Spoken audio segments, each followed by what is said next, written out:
Ishrah li sadri wa yassir li amri wahlul 'uqdatam min lisani yafqahu qawli. Alhamdulillah, segala puji bagi Allah Subhanahu wa taala, teman-teman yang sudah uh, memberikan begitu banyak nikmat kepada kita semua, nikmat iman, nikmat Islam, dan kesempatan kita untuk kembali menuntut ilmu dalam rangka meningkatkan keimanan dan ketakwaan kita kepada Allah Subhanahu wa taala. Semoga setiap langkah, setiap upaya yang kita lakukan, yang kita ikhtiarkan untuk menuju kelas ini, walaupun secara online ya, dicatat sebagai amal solih yang bermanfaat bagi dunia dan akhirat. Amin. Salawat beriring salam juga senantiasa tercurah kepada manusia mulia Rasulullah Muhammad SAW beserta keluarga, para sahabat dan seluruh pengikutnya hingga akhir zaman. Semoga kita termasuk dalam barisan pengikut beliau yang mendapatkan syafaat kelak atas izin Allah Subhanahu wa taala. Amin Allahumma. Nah, teman-teman, seperti yang sudah diketahui bersama, tema KJ Club kita atau Quran Journaling Club kita pada sore hari ini adalah Balancing Life After Ramadan. Nah, sebelum mulai boleh kenalan-kenalan sedikit ya. Kalau lihat di list partisipan sih beberapa, alhamdulillah namanya saya familiar ya, mungkin dari teman-teman dari Learning Community Jurnal Al-Quran Indonesia ya. Ada yang belum jadi member di Learning Community kita, baru pertama kali ikut di KJ Club sore hari ini. Ada yang perdana?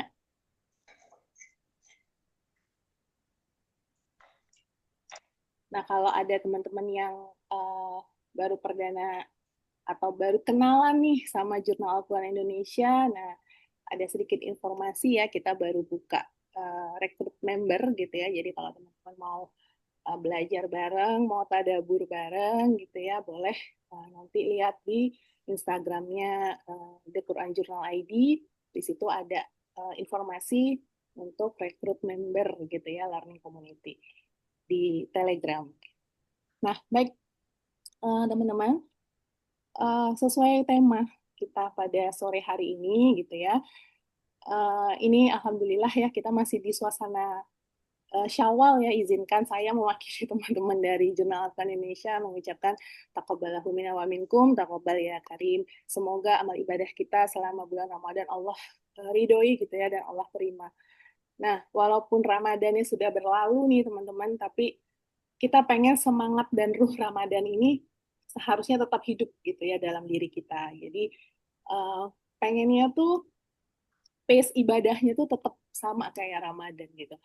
Tapi kadang-kadang nggak jarang juga ya gitu. Mungkin saya termasuk salah satunya. Kadang-kadang ngerasain tuh setelah Ramadan tuh ada kayak apa ya, kendor lagi gitu ya, kayak istilahnya kalau mobil kayak turun mesin gitu. Semangatnya menurun karena rutinitas kita udah kembali ya, mungkin rutinitasnya udah kembali padat, udah gitu target-target yang biasanya kita susun selama Ramadan itu mulai keteteran gitu ya. Nah, karena itu penting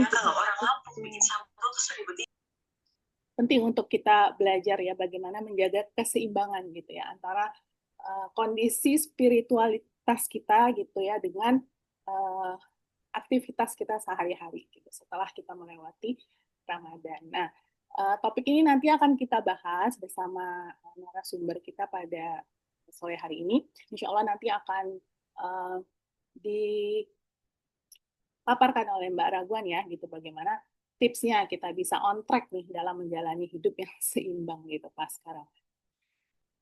Oke, sebentar saya lihat.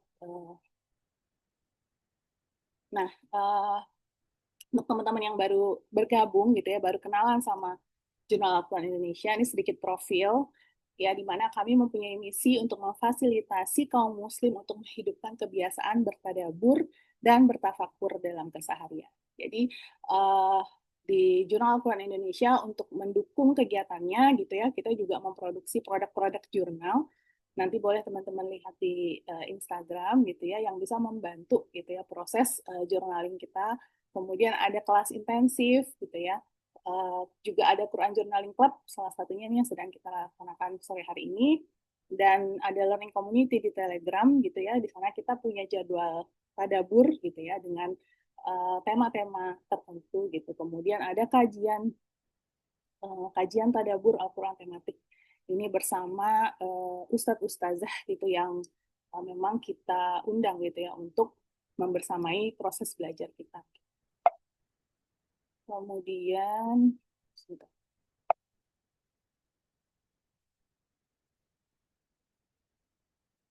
Nah, mungkin sebagai pengingat ya untuk diri saya pribadi gitu, sebelum mulai kita baca niat belajar, kemudian menyiapkan catatan gitu ya, karena ilmu itu kadang-kadang kalau nggak diulang gitu ya di murojaah ya teman-teman, itu bisa lupa gitu. Kemudian simak materi dengan sungguh-sungguh. Jika ada yang ingin teman-teman tanyakan, silahkan disiapkan pertanyaannya. Nanti boleh ditulis di kolom chat. Nanti akan saya bacakan setelah sesi materi. Atau nanti kalau mau interaksi langsung, teman-teman juga bisa raise. Ya, karena pertanyaan ini adalah kunci pembuka pengetahuan. Jadi jangan ragu untuk bertanya ya. Kita di sini sama-sama belajar gitu. Nah, kemudian yang terakhir, ajarkan dan bagikan apa yang bermanfaat dari sesi ini. Karena ilmu itu semakin kita bagikan ya, ilmu itu seperti harta gitu ya. Jadi nggak kita kumpulin untuk diri kita sendiri, tapi kita bagikan kepada yang lain gitu. Kemudian kita sama-sama baca niat belajar ya, yang diajarkan oleh Imam Abdullah bin Alwi Al-Haddad.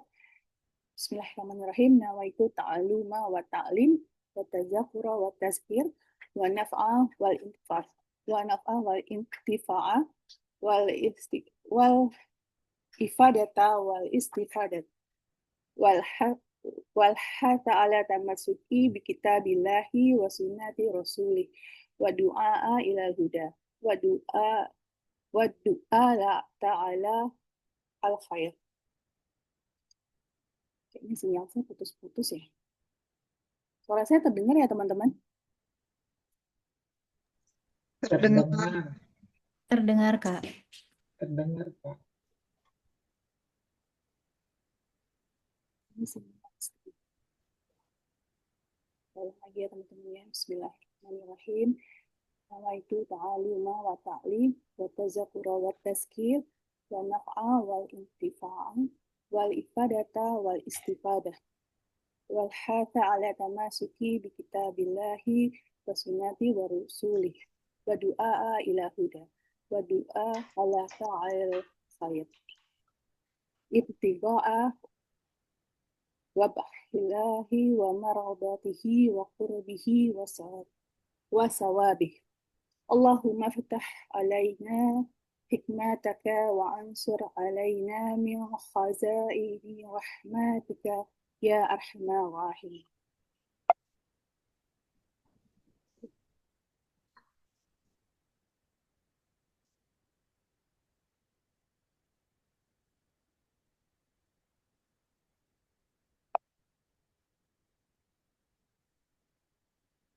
Slide-nya di teman-teman aman ya? Kalau saya bergetar-getar. Slide-nya aman ya teman-teman? Aman bacanya. Aman ya? Iya, aman. Di aku ini Mbak, bergaris-garis. Oh, di Apa aku tadi Om? baca ininya nggak kurang jelas. Ya, Oh, iya. profil narasumber ya sore hari ini Mbak Ragwanala Idrus, SIMF.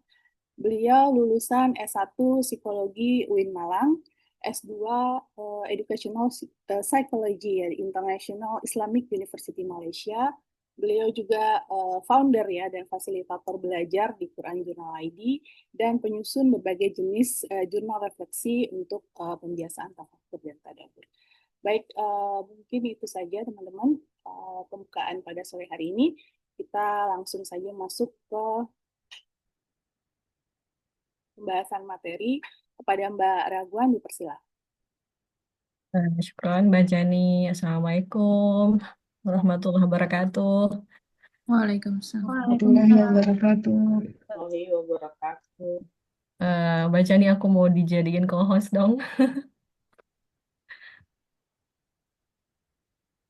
Udah ya? Coba aku share screen dulu ya. Belum, Mbak. Tadi sih udah. Belum. Kayaknya ini ya. Atau beda akunnya. Oh ya, tapi udah di ini sih, udah di izinkan untuk share screen kayaknya sama Mbak Idia. Oke. Coba ya. Kelihatan udah ini screen-nya? Kelihatan, Mbak? Bismillahirrahmanirrahim. Alhamdulillahirrahmanirrahim. Wabihi nasta'in wa ala umuri dunia waddin. Assalatu wassalamu ala sayyidina Muhammadin wa ala alihi wa sahbihi ajma'in. Amma ba'du. Rabbi israh li sadri wa yassir li amri wa hlul 'uqdatam min lisani yafqahu qawli. Apa kabar teman-teman? Minal aidin wal faizin. Semuanya baik, mungkin yang udah jadi member ya di Telegram atau yang jadi followersnya quranjournal.id. Eh, Semoga Allah SWT menerima ya amal-amal kita selama bulan Ramadan dan bisa memberikan kita taufik untuk istiqomah itu setelah Ramadan insya Allah. Nah, jadi kelas hari ini itu adalah apa ya? eh, Usaha ya untuk mendiskusikan keresahan teman-teman dan mungkin ya sebagian dari kita lah gitu yang merasa eh, khawatir bagaimana supaya kebiasaannya selama Ramadan itu bisa terus berlanjut supaya tetap istiqomah. Sebenarnya kita harusnya tuh fokusnya seperti apa gitu supaya ibadah kita selama Ramadan bisa kita lanjutkan dan mungkin kondisi spiritual yang kita rasain itu tinggi selama Ramadan itu bisa dipertahankan. Nah, makanya di sini temanya adalah balancing life after Ramadan. Bagaimana kita bisa menyeimbangkan diri kita setelah Ramadan. Nah, adakah teman-teman yang merasakan let down gitu setelah Ramadan? Kita bisa ini ya sambil interaksi aja di chat. Kira-kira bentuk let down-nya itu seperti apa? Bentuk apa? eh, Penurunan yang teman-teman rasain ya. Mungkin ada yang dari kita itu yang awalnya Ramadan jarang makan, membatasi makan, tapi setelah Ramadan, Idul Fitri terutama kita makan di mana-mana gitu. Jadi setiap rumah biasanya pas Idul Fitri kita makan gitu kan. Mau cemilannya, makan utamanya kita bahkan sebanyak-banyak. Di rumah kita ngabisin satu toples kue sendirian gitu. Nah, itu juga bisa jadi letdown kita yang awalnya kita Ramadhannya makannya dikit, berusaha untuk nahan nafsu makan di Idul Fitri sudah bablas semuanya. Terus juga pas Idul Fitri yang awalnya kita selama Ramadan menghindari gibah, menghindari gosip, tapi ngumpul-ngumpul sama keluarga, sama temen, akhirnya eh, nggak sengaja atau apa secara nggak sadar ini lagi ngulangin lagi kebiasaan yang sebenarnya udah berusaha untuk dihindari selama Ramadan. Kemudian di Ramadan kita juga sahur ya kan, waktu sahur kita tahajud, tapi di setelah Ramadan kita akhirnya susah gitu bangun tahajudnya karena nggak ada sahurnya lagi gitu. Nah, jadi nggak ada sesuatu yang bisa memaksa kita untuk bangun.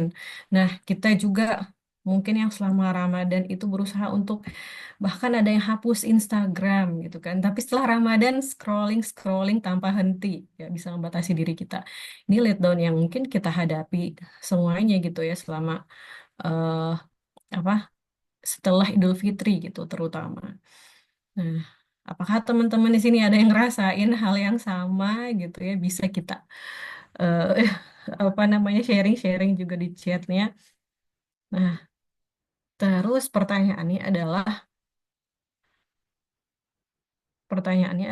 apa yang sebenarnya ekspektasi kita ya setelah Ramadan itu berakhir. Apa yang kita expect selama Ramadan dan setelahnya gitu. Nah, di Ramadan itu kita menjalani yang namanya spiritual reset. Jadi kita meriset kembali diri kita ya, yang awalnya kita itu sangat impulsif gitu misalnya. Kita hanya memberi makan jasadnya kita, padahal dirinya kita ini terdiri dari ruh dan jasad. Tapi selama ini kita mungkin lebih banyak ngasih makan ke jasad kita, yaitu dengan makanan, dengan tidur, banyak tidur, dengan hal-hal duniawi lainnya gitu. Nah, di sini kita riset lagi, ya kita kurangi yang namanya dunia, kurangi kasih makan ke jasad kita, Nah, kita sucikan dirinya kita secara lahir dan batin, kita juga seimbangkan kebutuhan jasmani dan rohani kita sesuai dengan apa yang diajarkan sama Rasulullah SAW, dengan kebiasaan-kebiasaan dan sunnah-sunnah yang kita lakukan selama Ramadan. Misalnya saat bulan puasa kita makannya se apa namanya sekedarnya gitu. Kita berpuasa, ada waktunya berpuasa, ada waktunya berbuka gitu, ada waktunya sahur. Semuanya kita lakukan seperti yang diajarkan sama Nabi Muhammad SAW. Nah, kemudian pertanyaannya bagaimana kita bisa mencapai keseimbangan itu lagi setelah Ramadan? Apa yang bisa kita lakukan untuk seterusnya sementara rutinitas kita sudah berubah gitu ya, dan vibes di sekitar kita, atmosfer sekitar kita itu juga sudah berubah. Yang dulunya mungkin kita eh, aktivitasnya rutinitasnya itu eh, apa namanya, ada perbedaan ya, kita ada bangun sahur dan sebagainya, kita mulainya itu sebelum subuh ya, tapi mungkin sebagian kita itu bisa berubah lagi mulainya setelah setelah fajar gitu. Dan hal sekecil itu sebenarnya bisa merubah seluruh rutinitas kita. Nah, bagaimana kita bisa mencapai itu lagi setelah Ramadan? Nah, sebenarnya jawabannya di sini adalah live with your Ramadan purpose. Tetap kita hidup dengan tujuan Ramadan kita. Nah, kita ingin sepanjang tahun kita adalah bulan Ramadan. Tapi kita harus paham dulu apa itu tujuan Ramadan. Nah, seperti itu.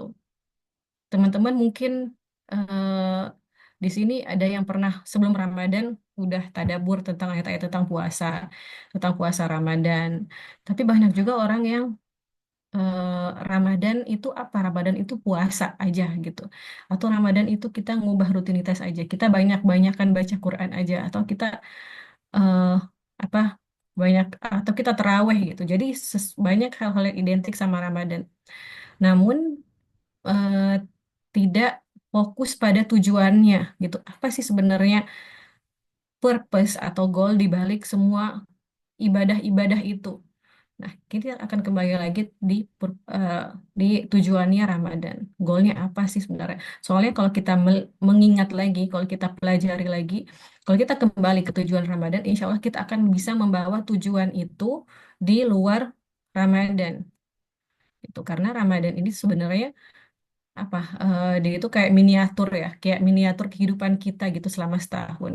Jadi kalau kita ingin eh, diri kita itu seimbang secara spiritual, maka kita latih diri kita di bulan Ramadan supaya nanti kita bisa mengaplikasikan itu di luar Ramadan. Itu adalah miniatur kehidupan kita. Makanya hiduplah dengan tujuan Ramadan itu. Tapi tujuannya apa? Nah, kita tadabur dulu nih sekarang. Kita kembali lagi tadabur. Ini kayak baru Ramadan ya, mau tadabur lagi tentang tujuan Ramadan. Tapi yang namanya Al-Quran kita jangan apa ya, membatasi Al-Quran itu ayat-ayat ini kita tadaburnya di bulan Ramadan aja gitu. Enggak. Sebenarnya ayat-ayat ini itu pelajaran buat kita supaya ya kita paham gitu secara secara keseluruhan, dan anggap aja ini tadaburnya kita persiapan setahun sebelum Ramadan tahun depannya lagi gitu. Supaya kita udah ada mindsetnya. Nah, kita balik dulu ke tujuan Ramadannya kita. Jadi, teman-teman, eh, apa namanya, ada beberapa ayat-ayat dalam Al-Quran yang bercerita tentang bulan Ramadan. Nah, ada di surah Al-Baqarah ayat 183 sampai 187. Nah, di sini saya batasi sampai 186. Nah, di sini teman-teman mungkin yang paling familiar itu di ini ya, 183 ya. Eh, Ya, a'udzubillahi minasyaitonirrajim. Ya ayyuhalladzina amanu kutiba alaikumusiyam kama kutiba alal ladzina min qablikum la'allakum tattaqun. Itu yang selalu diulang-ulang. Tapi sebenarnya tujuan Ramadan itu ada juga di ayat-ayat setelahnya. Jadi ada 3 harapan kita ya di bulan Ramadan. Ada 3 harapan yang ingin kita capai melalui bulan Ramadan itu. Nah, 3 harapan ini eh, kita inginnya bisa mencapai itu selama Ramadan dan seterusnya. Nah, makanya Ramadan itu dia identik sama puasa. Ramadan itu identik dengan Al-Quran, dan Ramadan itu identik dengan doa. Nah, kita mulai dari tujuan yang pertama atau harapan yang pertama. Nah, di sini tadi udah dibacain ayatnya ya, langsung aja. Di yang pertama ini 183, yang pertama harapannya adalah dengan puasa itu, dengan berpuasa di bulan Ramadan itu, kita bisa melemahkan jasmani atau mengontrol nafsu. Nah, kalau teman-teman lihat sebenarnya di ayat 183 itu belum berbicara tentang puasa Ramadan, belum berbicara tentang Ramadan gitu. Jadi puasa aja, kewajiban puasa belum ada waktunya.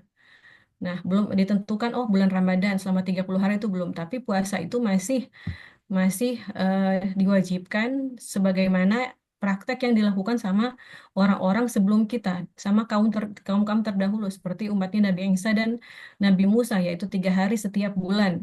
Nah, eh, di, dikatakan seperti itu ya, kama kutiba alal ladzina min qablikum, seperti umat-umat sebelum kamu, supaya kita nggak ngerasa berat melakukannya. Mereka udah pernah gitu ngelakuin puasa seperti kita sebelumnya. Bahkan ibundanya Nabi Isa itu puasa nggak berbicara gitu. Nah, tapi kalau kita puasanya apa yang utama untuk menahan diri dari makan dan minum gitu dan hal-hal yang membatalkan lainnya. Nah, di sini kita selalu identiknya puasa itu menahan dari makan dan minum gitu ya, dan hal-hal yang membatalkan. Nah, padahal sebenarnya puasa itu adalah usaha kita untuk mengontrol nafsu gitu. Apa sih sebenarnya alasan dibalik kita enggak makan dan minum gitu? Apa sih alasan dibalik itu gitu ya? Alasannya la'allakum tattaqun, supaya kalian bisa bertakwa. Bertakwa itu apa? Bertakwa itu kita sadar akan adanya Allah, kita sadar ada Allah yang mengawasi kita, makanya kita berusaha untuk menjauhi apa yang Allah larang dan melaksanakan apa yang Allah perintahkan.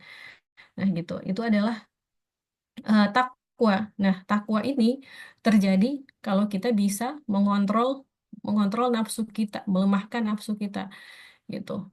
Nah, itu yang pertama, kita melemahkan jasmani kita supaya apa? Supaya ruhnya kita kuat gitu.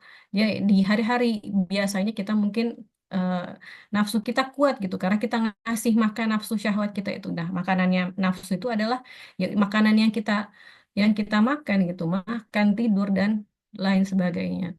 Nah, di sini kita ingin melemahkan jasad kita supaya ruhani kita kuat, supaya kita jadi orang yang takwa gitu. Kalau kita ruhani kita nafsu kita udah lemah, maka kita akan mudah melakukan ketaatan, mudah menjauhi maksiat gitu. Maka kita jadi orang yang bertakwa karena kita selama puasa berusaha untuk menahan seluruh anggota badan kita untuk dari melakukan hal-hal yang Allah larang. Itulah dia namanya takwa. Kita kontrol diri kita untuk nggak melakukan ini, nggak melakukan itu. Itu ya, itulah yang namanya takwa. Nah, itu harapan kita yang pertama, la'allakum tattaqun. Kemudian yang kedua, ketika nafsu kita sudah lemah, jasad kita sudah lemah, maka rohani kita kuat. Nah, disitulah kita berinteraksi dengan Al-Quran.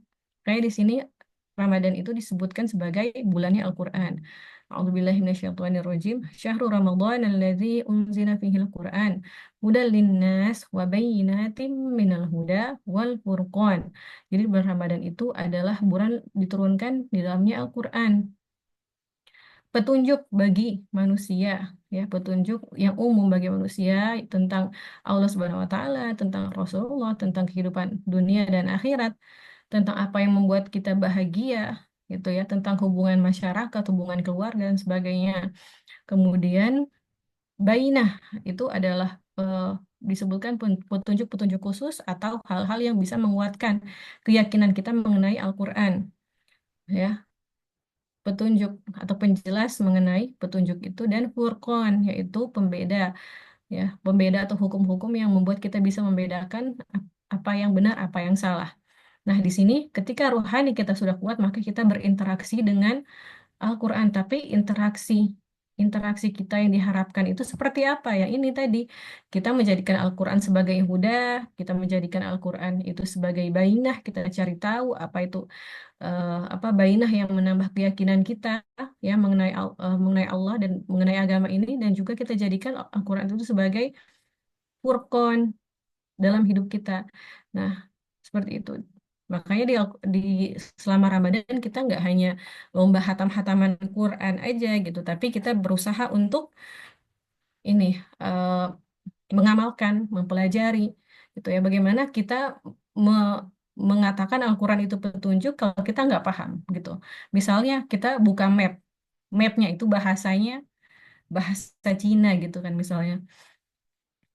Bahasa Cina dan kalau mapnya bahasa Cina gimana kita bisa paham gitu, nggak ada gunanya kita bilang itu map, sebuah benda yang bisa ngasih kita petunjuk jalan kalau kita nggak paham apa apa bahasanya, kita nggak bisa baca.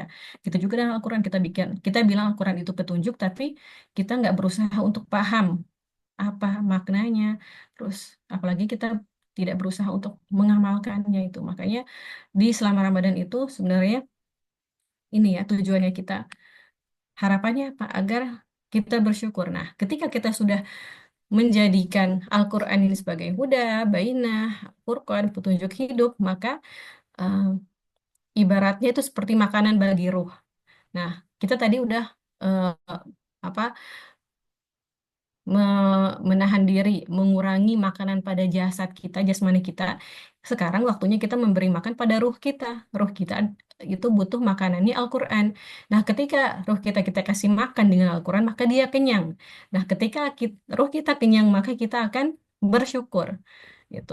Makanya dikatakan ya di surah yang lain, di sini, kenapa kita harus bersyukur dengan Al-Quran?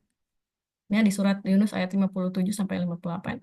A'udzubillahi minasyaitonirrajim. Ya ayyuhan nasu qad ja'atkum mau'izatun mir rabbikum wa syifaa'un lima fi sudur wa hudaw wa rahmatul lil mu'minin. Wahai manusia, sungguh telah datang kepadamu pelajaran Al-Quran dari Tuhanmu, penyembuh bagi sesuatu penyakit yang ada dalam dada dan petunjuk serta rahmat bagi orang-orang mukmin. Jadi udah datang nih Al-Quran pada kita ini.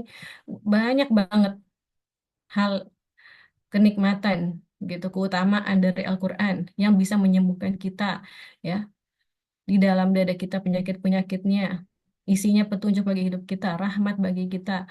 Nah, dengan itu kalau kita bisa merasakan ini semua gitu, maka kita akan bersyukur. Nah, dengan karunia di ayat setelahnya ya, dengan karunia Allah itu, dengan Al-Quran ini hendaklah mereka bergembira. Itu lebih baik daripada yang mereka kumpulkan. Jadi, teman-teman, bagaimana kita bisa bersyukur kalau kita tidak bisa merasakan pemberian itu? Karena orang yang bersyukur itu adalah orang-orang yang bisa merasakan keutamaan atau nilai atau value dari pemberian itu. Nggak semua orang bisa merasakan bahagia atau bergembira dengan Al-Quran. Karena dia nggak tahu value-nya. Dia nggak tahu bagaimana dampak Al-Quran itu, keutamaan Al-Quran itu bagi hidupnya dia gitu. Makanya mungkin, oh hendak ketika dikatakan hendaklah kita bergembira, apakah semua orang bisa bergembira gitu?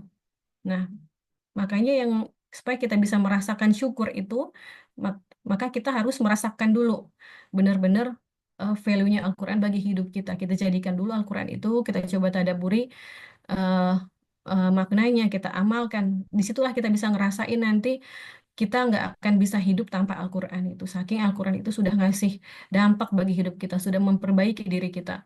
Seperti itu. Nah, bersyukurnya kita dengan apa? Apakah dengan mengucapkan alhamdulillah gitu kita dianggap menjadi orang yang bersyukur, la'allakum tashkurun tadi? Enggak, tapi bersyukur itu adalah ketaatan. Nah, makanya di sini setan atau iblis di surat Al-A'raf dia berjanji gitu ya, dia akan mendatangi manusia itu dari depan, dari belakang, dari kanan dan dari kiri mereka. Dan dia katakan, ya Allah, Engkau tidak akan mendapati kebanyakan mereka bersyukur. Maksudnya apa sih? Oh, Allah tidak akan mendapati kebanyakan mereka itu benar-benar melakukan ketaatan. Makanya Rasulullah SAW ketika ditanya, "Ya Rasulullah, mengapa engkau masih beribadah gitu, masih sholat? Dan padahal kakimu udah bengkak-bengkak seperti itu. Padahal engkau sudah dijamin masuk surga."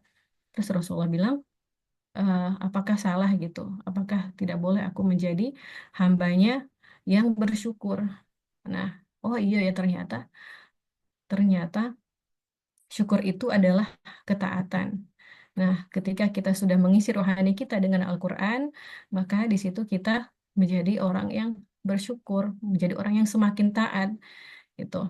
Nah, di sini ketika kita sudah memenuhi rohani kita, menguatkan rohani kita, maka di situ keadaan kita adalah eh, kita berusaha untuk mencari kedekatan dengan Allah Subhanahu wa taala. Orang yang ruhaninya itu udah bagus gitu ya, udah tinggi, udah kuat, ruhnya udah diisi dengan Al-Qur'an, maka dia itu akan cenderung mencintai kebaikan, mencintai apa kelompok-kelompok atau eh, majelis-majelis ilmu gitu. Dia akan berusaha mencari orang-orang soleh, berdekatan dengan orang-orang soleh, berdekatan dengan kebaikan gitu. Nah, disitulah ya, makanya di ayat 186 ini berbicara tentang kedekatan dengan Allah Subhanahu wa taala, tentang doa. Nah, harapannya di ayat 180 ini la'allahum yarsyudun. Nah, coba kita ini lagi. Kita bedah lagi di ayat 186 ini. A'udzubillahiminasyaitonirrajim wa idza sa'alaka 'ibadi 'anni fa inni qarib ujibu da'watad da'i idza da'an falyastajibu li wal yu'minu bi la'allahum yarsyudun. Nah, di sini wa idza sa'alaka 'ibadi 'anni fa inni qarib. Ketika hambaku bertanya tentang aku, ya, bertanya kepadamu tentang aku, di sini dikatakan atau penggunaan katanya ibad. Ibad itu adalah hamba Allah yang taat atau yang selalu berusaha untuk mendekat kepada Allah gitu, terlepas dengan segala kekurangannya. Beda dengan abid. Abid itu hamba yang bermaksiat gitu, hamba yang nggak taat. Itu abid. Kalau ibad ini adalah hamba yang taat. Hamba yang sudah berusaha untuk mendekati Allah Subhanahu wa taala, makanya digunakan kata ibadi. Nah, ulama mengatakan kenapa ibadi? Karena itu menandakan hamba yang dikatakan dekat di ayat ini adalah mereka yang sudah berusaha melemahkan jasadnya, berusaha mengontrol hawa nafsunya tadi ya di 183 itu, terus juga berusaha untuk eh, apa menguatkan ruhnya dengan Al-Quran, maka mereka mendapatkan kemuliaan dengan julukan ibad ini. Nah, makanya mereka di sini dikatakan dekat dengan Allah. Fa inni qarib. Allah katakan bahwa Allah dekat dengan mereka. Maksudnya bukan dekat secara jarak gitu ya. Allah itu selalu dekat kepada semua hambanya. Tapi kedekatan di sini yang dimaksud adalah dekat dalam jawaban doanya, de- dekat dalam rahmatnya, dekat dalam ampunannya. Itu keutamaan orang-orang yang sudah ini ya, sudah menjadi ibad gitu, yang sudah berusaha taat. Allah akan menjawab doanya di sini. Ujibu da'watad da'i idza da'an. Ketika mereka berdoa dengan keyakinan, maka mereka akan dijawab doanya. Maka falyastajibu li, respon perintah Allah dengan lakukan ketaatan dan berimanlah kepada Allah dan yakin atas jawaban Allah kepada doa-doa kita itu. Nah, dan ketetapannya termasuk ijabah doanya, apakah Allah akan ijabah doa kita gitu ya, secara langsung, atau nanti Allah tunda, atau Allah yang ganti yang dengan sesuatu yang lebih baik ya. Jadi kita lakukan ini supaya apa? La'allahum yarsyudun, supaya kita mendapatkan irsyad. Irsyad itu adalah petunjuk yang mengantarkan kita menuju Allah gitu. Jadi petunjuk yang eh, menuju jalan yang lurus. Jadi nggak ada belok-beloknya. Kita akan diberikan petunjuk yang mengantar kita untuk selalu dalam ketaatan, untuk selalu dalam bimbingan Allah sampai nanti kita husnul khotimah gitu. Tapi syaratnya ini, falyastajibu li wal yu'minu bi. Nah, itu ya. Ini formulanya itu. Nah, kalau kita mau eh, hidup kita di setelah Ramadan itu sama dengan di bulan Ramadan. Nah, makanya ini adalah formula itu tadi. Beyond Ramadan, live your life with the same goals. Yang pertama, setelah Ramadan ini kita berkomitmen untuk mengontrol nafsu dan anggota badan kita. Ya, nanti cara-caranya kita bahas lagi. Terus kita berkomitmen untuk menguatkan ruh dengan Al-Quran. Dan kita mencari kedekatan dengan Allah Subhanahu wa Ta'ala. Nah, di sini fokus kita adalah 3 ini. Nanti caranya seperti apa? Ya, setelah ini. Mungkin ini bagi teman-teman yang bingung, saya harus mulai dari mana gitu. Apa sebenarnya fokusnya supaya aku bisa eh, sama seperti Ramadan gitu. kondisi spiritual yang aku rasakan atau keimananku bisa seperti di bulan Ramadan, ya teman-teman bisa fokus ke tiga hal ini yang menjadi formulanya. Nah, bagaimana caranya kita melakukan sementara Ramadan ini udah berakhir ya teman-teman. Misalnya yang pertama, kita formula pertama mengontrol nafsu atau anggota badan kita. Nah, kita tanya sama diri kita. Nih, to do beyond Ramadan ya. Pertama, adakah sisi eksesif dalam diri kita? Ya, eksesif tuh maksudnya sesuatu yang sering kita lakukan di luar batas normal. Misalnya kayak makan berlebihan atau ngemil ngemil berlebihan. Atau ada orang yang dia kalau stres atau marah dia eh, penuhin emosinya itu dengan makan. Atau mungkin dia scrolling berlebihan. Apalagi mungkin teman-teman ada sisi eksesif diri sendiri. Teman-teman bisa ini ya, bisa bisa eh, komentar di kolom chat. Nah, bagaimana sih caranya teman-teman cari tahu? Coba cari tahu, kemudian eh, cari strateginya bagaimana caranya mengontrol atau mengatasi kebiasaan eksesif itu. Nah, misalnya tadi scrolling. Oh, gimana ya caranya supaya saya nggak kebanyakan scrolling? Bagaimana supaya saya bisa mindful gitu dalam keseharian gitu, nggak mindless scrolling.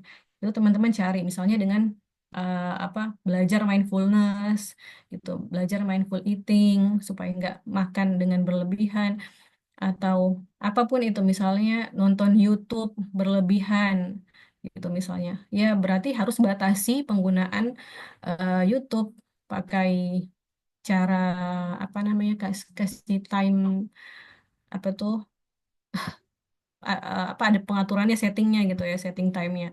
Nah, di situ teman-teman bisa harus berusaha gitu, sadar, oh ini saya udah eksesif nih, udah berlebihan nih. Oke, stop. Gimana cara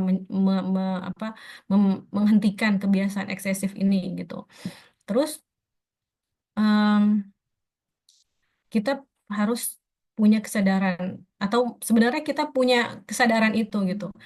Kapan kita terasa lebih dekat dan jauh dari Allah? Orang yang dia itu terbiasa bermaksiat, biasanya dia kurang gitu, kurang punya kesadaran kalau dia apa sudah mulai jauh dari Allah gitu.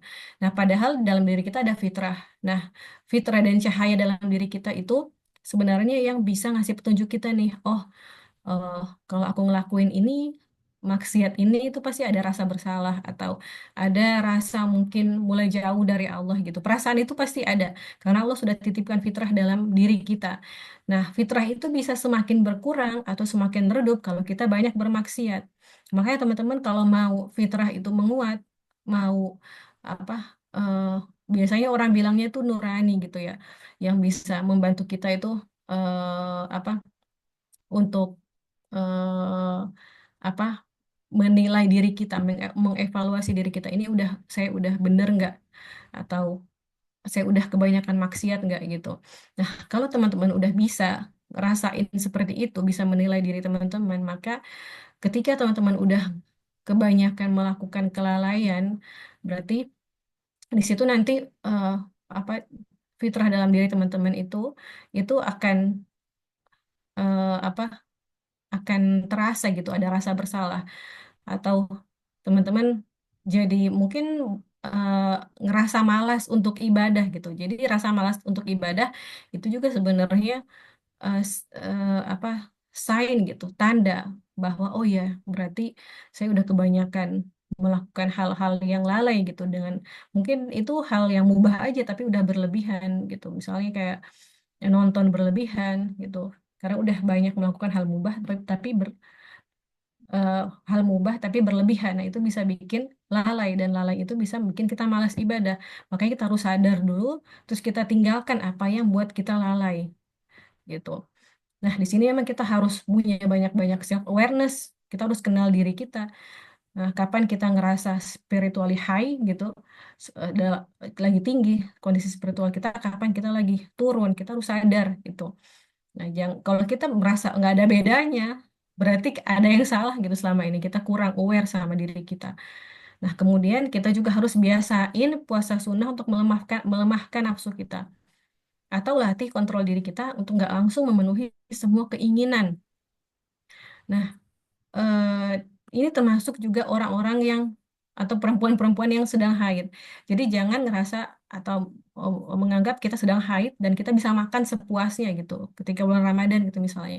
Nggak gitu, tapi coba kita nggak puasa, tapi kita berusaha untuk menahan diri kita dari makan. Misalnya, oke, pada saat nggak puasa di bulan Ramadan itu ya, misalnya eh, saya berusaha untuk makan yang sebutuhnya aja untuk menguatkan badan saya supaya bisa ibadah.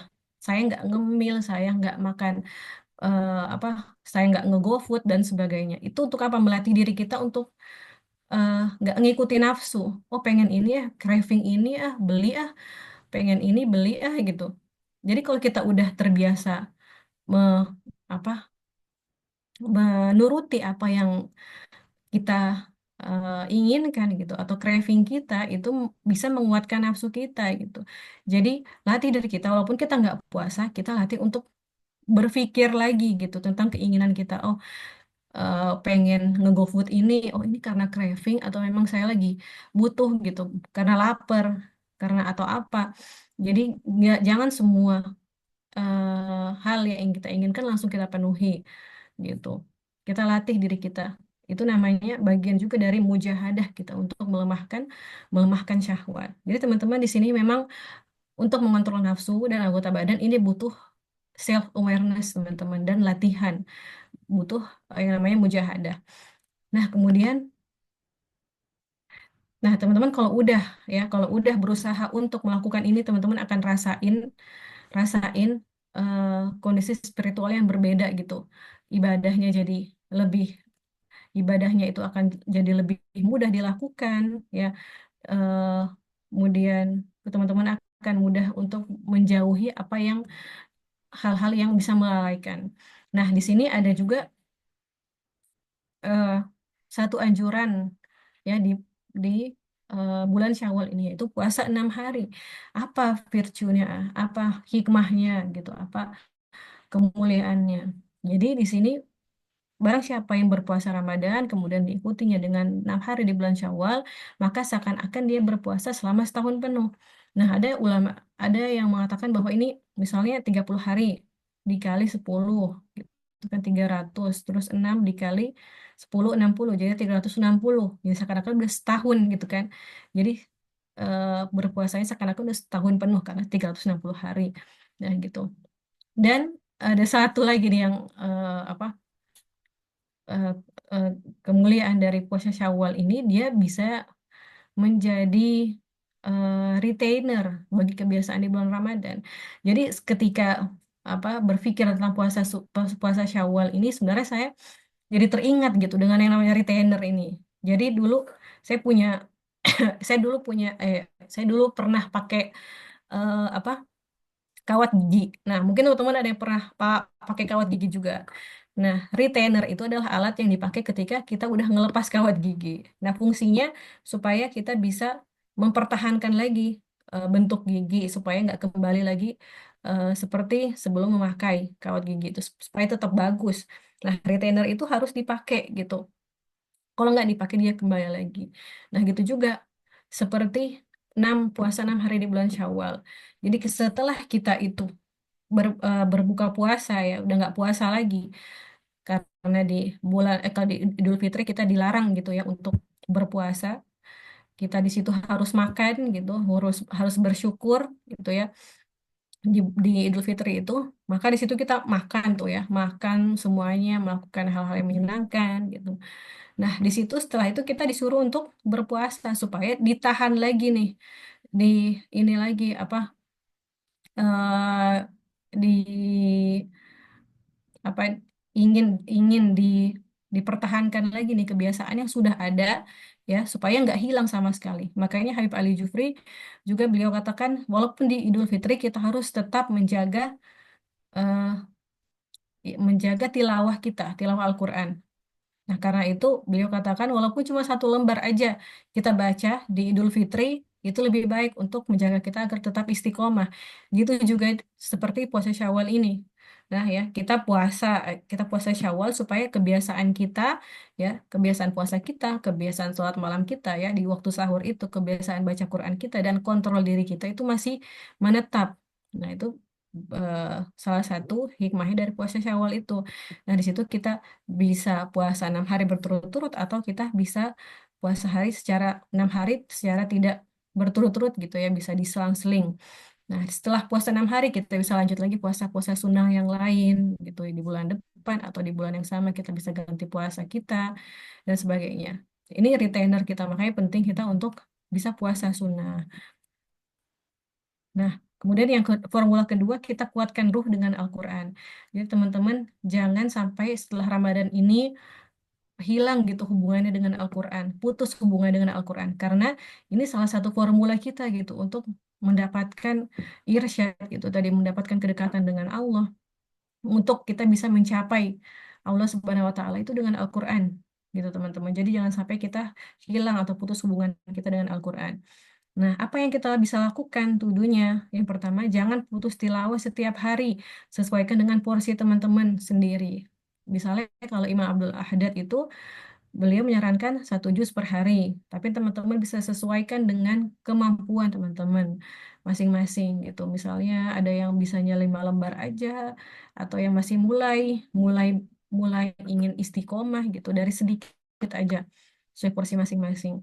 Kemudian eh, tetap harus ada porsi untuk tadabbur Al-Quran setiap hari minimal 1 ayat. Ketika baca Al-Quran, pilih 1 ayat yang ingin dipahami maknanya gitu.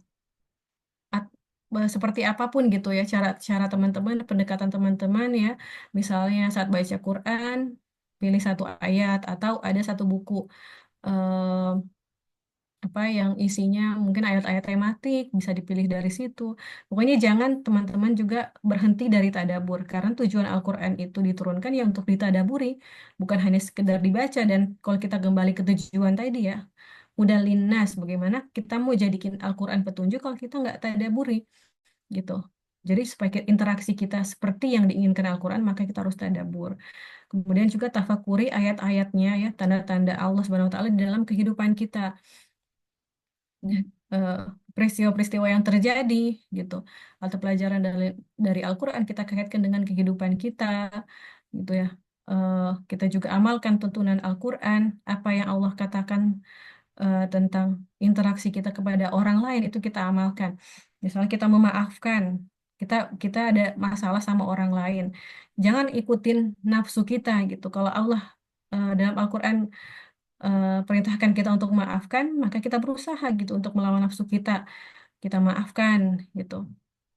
Jadi kita berusaha untuk amalkan tuntunan Al-Quran. Nanti teman-teman akan rasain kalau udah niat untuk mengamalkan tuntunan Al-Quran, Al-Quran itu yang akan membimbing kehidupan teman-teman gitu. Insya Allah.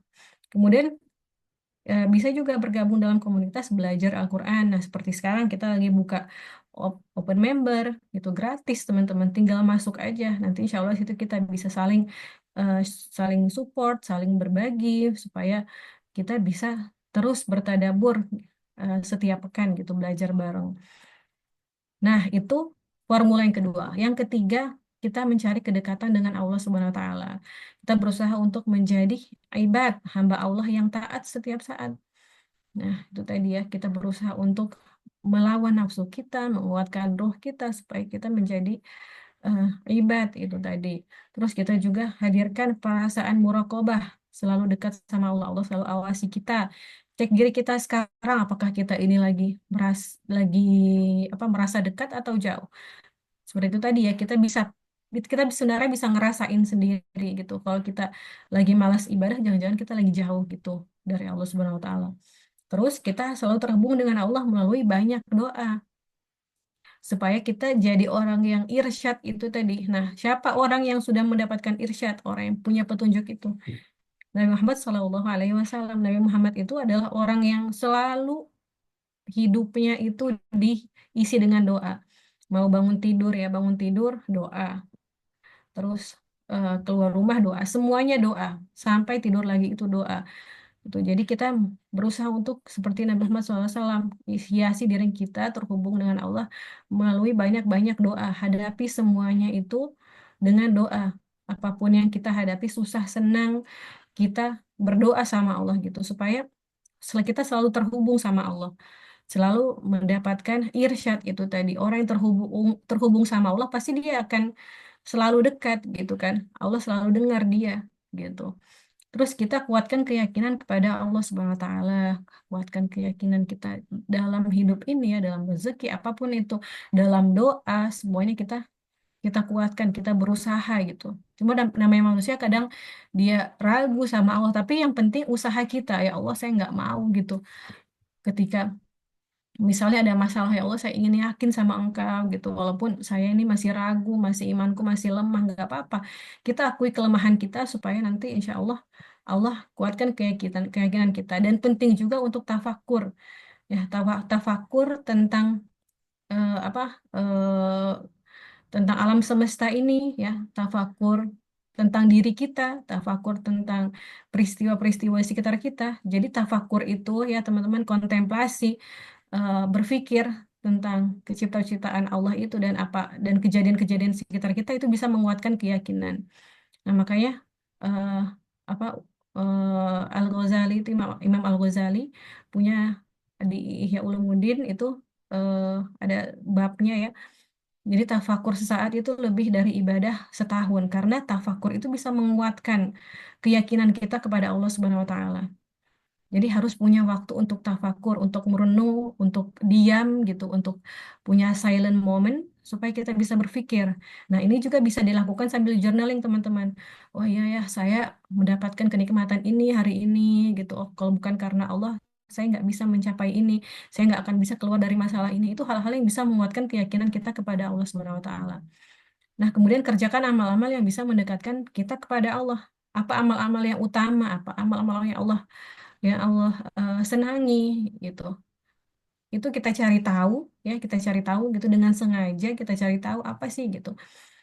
Amal-amal yang bisa aku lakukan gitu misalnya. Misalnya kayak untuk istri apa gitu, amal-amal yang bisa mendekatkan kepada Allah Subhanahu wa taala. Mungkin beda gitu sama laki-laki. Ya, seorang anak yang belum menikah beda sama seorang anak yang sudah menikah gitu misalnya. Kita coba cari tahu. Nah, gitu. Dan kita butuh untuk berusaha dengan self compassion. Strive with self compassion. Maksudnya apa sih? Kita berusaha tapi kita juga sadari kelemahan kita, sadari juga keterbatasan kita dan kita berdamai dengan itu. Ya, kita punya kasih sayang dengan dirinya kita. Jangan kita apa selalu mengutuk diri kita yang nggak bisa gitu misalnya. Tapi kita sadar dan kita eh, percaya, yakin dengan rahmatnya Allah. Allah itu pasti melihat usaha kita. Itu bagian dari self compassion, teman-teman. Nah, dalam usaha kita ini untuk berusaha menjadikan Ramadan kita bisa sepanjang tahun gitu ya, kita perlu niat dan berdoa. Makanya di setelah Ramadan, sebelum Ramadan berakhir, biasanya ada niat-niat tuh supaya kita bisa melakukan ini ibadah-ibadah sepanjang tahun itu sama gitu. Nah, kita niat di bulan Ramadan supaya pahalanya itu udah tercatat dan bisa dimudahkan sama Allah untuk melakukannya di luar Ramadan. Dan kita harus berdoa gitu, minta pertolongan sama Allah Subhanahu wa taala supaya kita bisa melakukan amal-amal soleh dan jangan bergantung sama diri sendiri, bergantung sama Allah. Dan kita yang kedua fokus pada 3 tujuan, 3 formula itu tadi. Nah, apa yang matter the most untuk kita? Misalnya kita ini aduh kurang mindful nih gitu. Berarti apa yang salah ya dari diriku ini? Oh, terlalu banyak scrolling gitu, jadi nggak mindful sholatnya gitu misalnya. Jadi eh, karena kita scrolling akhirnya eh, apa eh, pikiran kita itu jadi susah untuk fokus, susah untuk khusyuk gitu. Jadi kita strive dengan apa yang matters untuk kita. Masing-masing pasti punya challenge sendiri. Jadi kita cari tahu apa sih sebenarnya kendala kita gitu. Untuk memperbaiki ibadah kita, kendala kita apa? Kita fokus di situ. Nah, kemudian kita fokus juga di small manageable manageable habit ya. Jadi little but consistent. Jadi kita mulai dari sesuatu yang kecil aja, tapi itu bisa konsisten kita lakukan. Jadi jangan kecilkan sesuatu ibadah yang kecil gitu. Jadi kita mulai dari yang kecil. Misalnya saya mau istiqomah sholat duha, mulai dari 2 rakaat aja gitu. Jangan jangan disepelekan, yang penting itu istiqomah. Jangan bilang, oh ya sholat duha 8 rakaat. Tuh apa ulama sholat duha 8 rakaat, Rasulullah sholat duha 8 rakaat gitu misalnya. Jadi kita memaksakan diri, paling kita nggak bisa. Mulai aja dari 2 rakaat, atau misalnya eh, baca Quran. Kita pengennya 1 juz, tapi sebenarnya kemampuan kita masih sedikit, masih 3 lembar gitu misalnya. Udah, yang penting konsisten aja setiap hari kita baca Quran. Jangan sampai kita berusaha memaksa diri, tapi kita benar-benar meninggalkannya kalau kita udah bosan. Nah, kemudian yang keempat, kita harus punya mindset bahwa ibadah itu luas, dan memang ibadah itu sangat luas. Jadi kita pasang niat ibadah dan niat baik untuk seluruh aktivitas. Setiap pagi kita sholat duha, sholat istikharah. Habis itu kita niat, ya Allah, saya meniatkan hari ini eh, yang aku lakukan hari ini, aktivitasku di rumah sebagai istri dan ibu gitu, misalnya aktivitasku di kantor atau apapun itu saya niatkan untuk ibadah, ya Allah, dan mudahkan aku untuk melakukan kebaikan-kebaikan gitu. Jadi insya Allah kalau niatnya itu ibadah, maka akan terasa gitu pertolongan Allah di situ, bimbingan Allah di situ, ya teman-teman. Jadi akan vibes-nya itu kayak kayak apa ya, teman-teman akan ngerasain vibes-nya itu akan berbeda gitu insya Allah, karena niat yang sudah dipasang di awal. Nah, terus penting juga kita punya partner untuk menguatkan diri kita. Kita intinya itu seseorang atau sesuatu yang bisa apa menjadi penguat kita kembali gitu, komunitas, apakah itu di grup WA atau apapun itu gitu. Atau teman-teman yang benar-benar ada, sahabat yang benar-benar ada yang tempat kita curhat, yang bisa ngasih nasihat kita. Nah, itu penting juga dalam usaha kita untuk bisa berusaha berusaha supaya Ramadan kita terus eh, memberikan dampak gitu bagi hidup kita. Dan kita bisa meneruskan kebiasaan baik itu setelah Ramadan. Nah, ini challenge buat teman-teman ya. Jadi teman-teman yang udah hadir di sini ya harus mencoba ya buat 3 goals beyond Ramadan versi teman-teman. Yang pertama itu tadi mengontrol nafsu atau anggota badan ya. Contohnya apa? Fokus on what matters to you.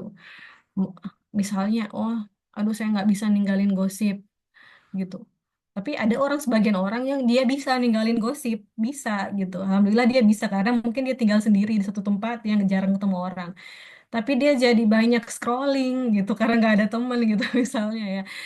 Nah, jadi sebenarnya orang-orang tuh banyak kelemahannya masing-masing, banyak challenge yang berbeda-beda. Jadi harus benar-benar teman-teman tuh punya self awareness, mengenali diri.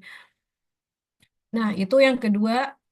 Yang kedua, menguatkan ruh dengan Al-Quran ya. Challenge-nya teman-teman nih, terutama yang belum belum apa namanya punya interaksi mendalam dengan Al-Quran, coba harus tadabur coba tadabur, entah bagaimana caranya gitu ya. 1 ayat sehari, atau belum bisa 1 ayat per pekan, nggak apa-apa. Yang penting rasain dulu gitu. Tadabur tuh dirasain dulu teman-teman.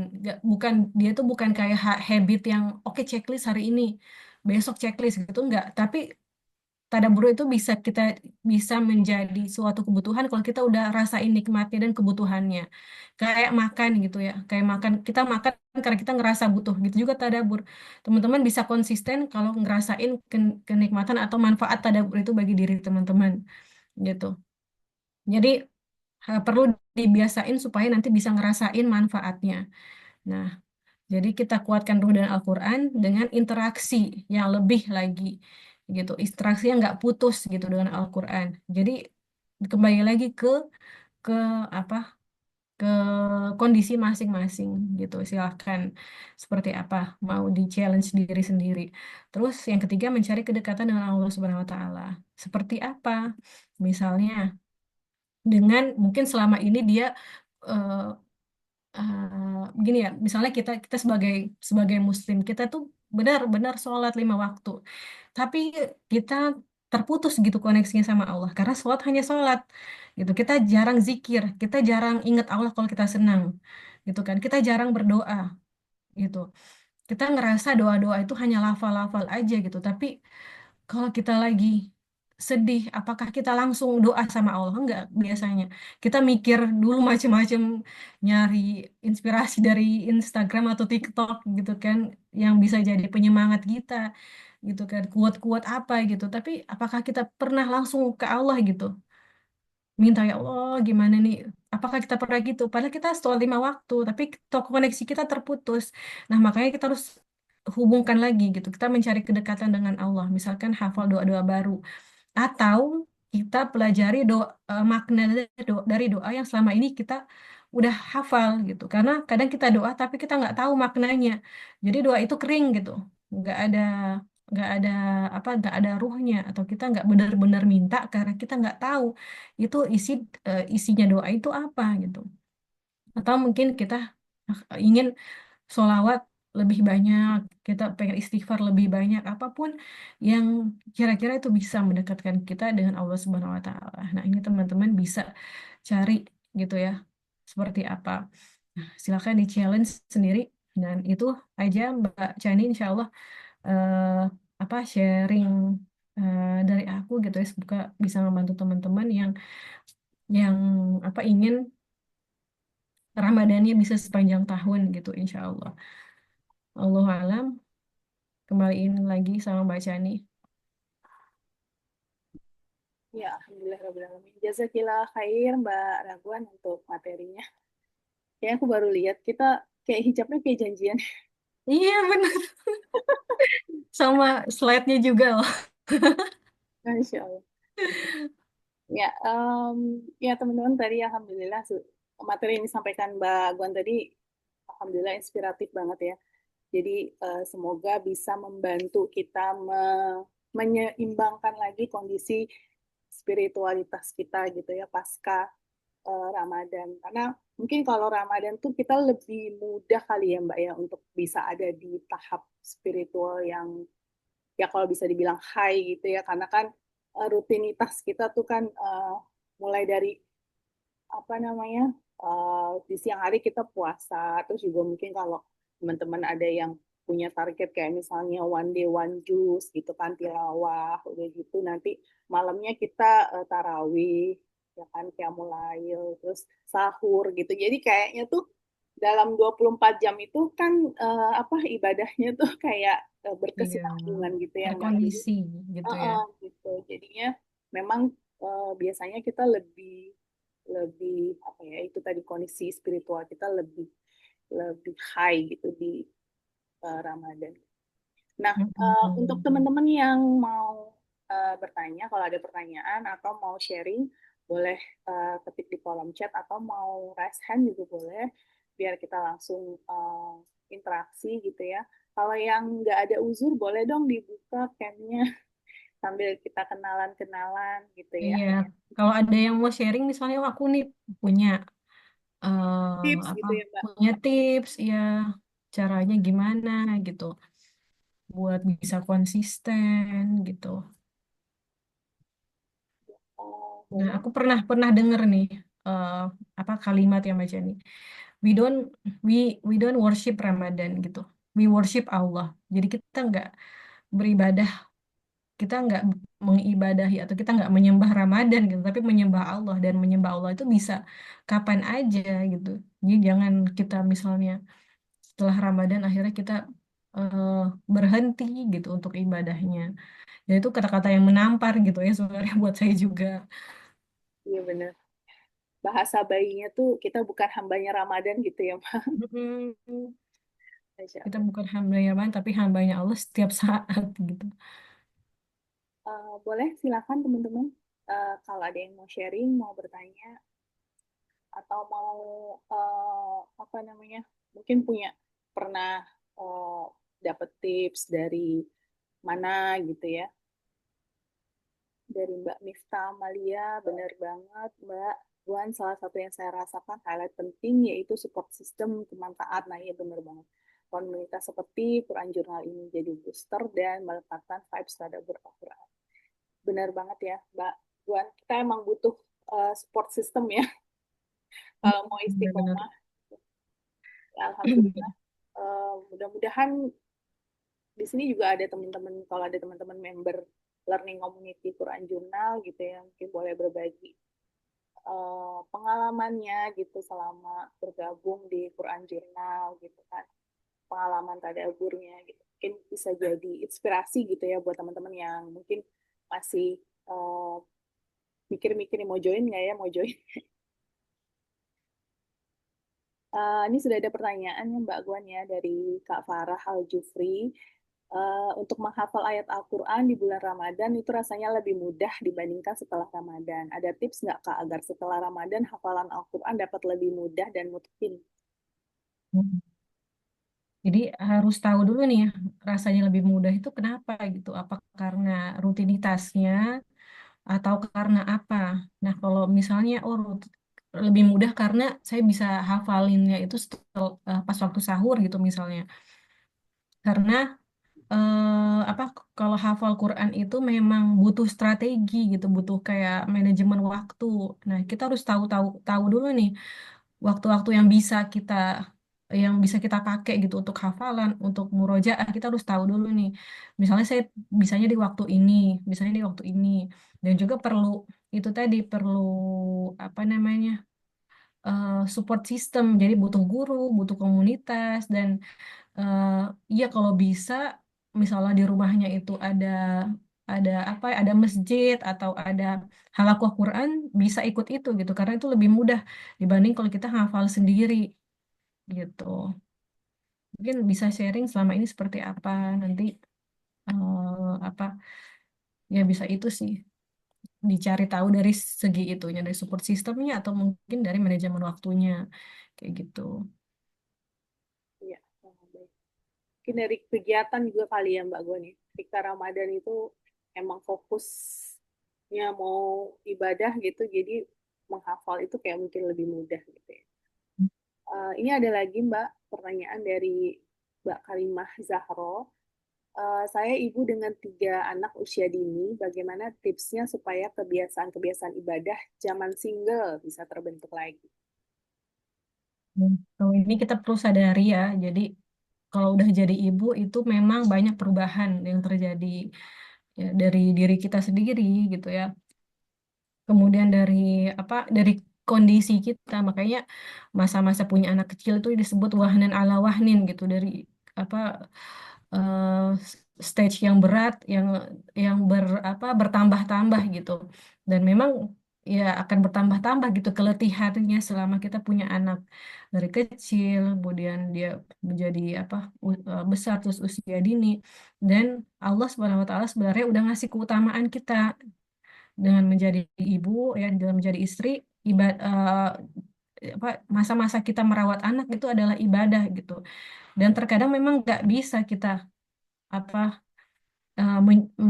mengejar apa mengejar ibadah yang dulu bisa kita lakukan mungkin sholat tahajud bisa misalnya 11 rakaat gitu mungkin kalau zaman punya anak sekarang gitu hanya bisa 2 rakaat gitu misalnya jadi ada ibadah-ibadah yang mungkin harus karena kondisi akhirnya kita tinggalkan gitu misalnya ya.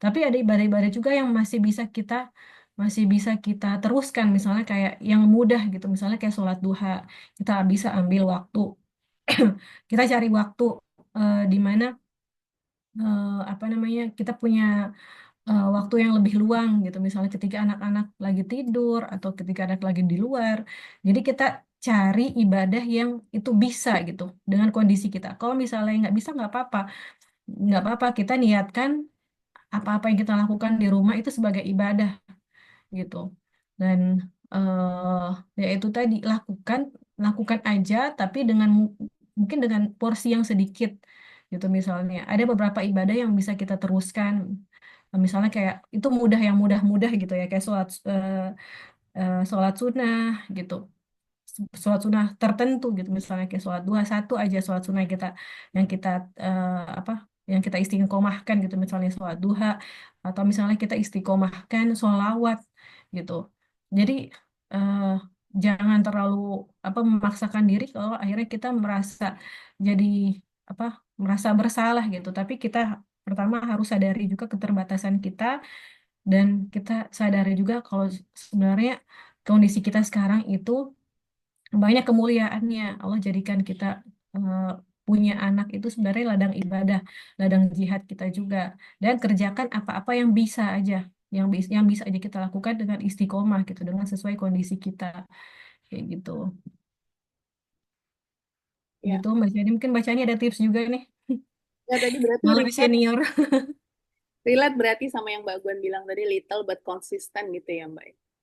Little but consistent. Kalau aku tim itu, tim little, insya Allah berusaha untuk konsisten gitu. Sama sih Mbak. Oke baik, masih ada lagi teman-teman yang mau share boleh.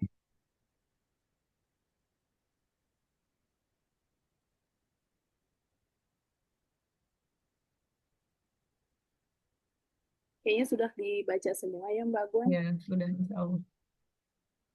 Mau kita tutup aja? Boleh.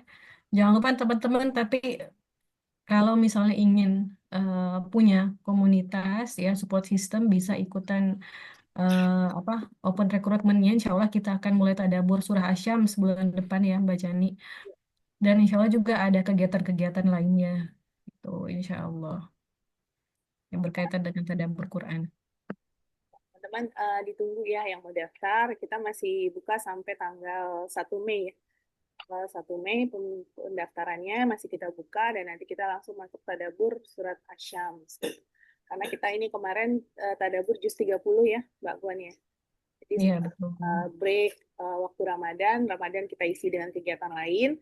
Dan sekarang insya Allah kita mulai lagi. Jadi yuk teman-teman masih ada waktu untuk daftar ya sampai tanggal 1 Mei. Nanti silahkan lihat di Instagramnya The Quran Journal ID. Di situ ada nomor adminnya. Nanti teman-teman bisa kontak dan daftar ke nomor admin. Oke, baik. Alhamdulillah. Dinikmati kita timus sholihat.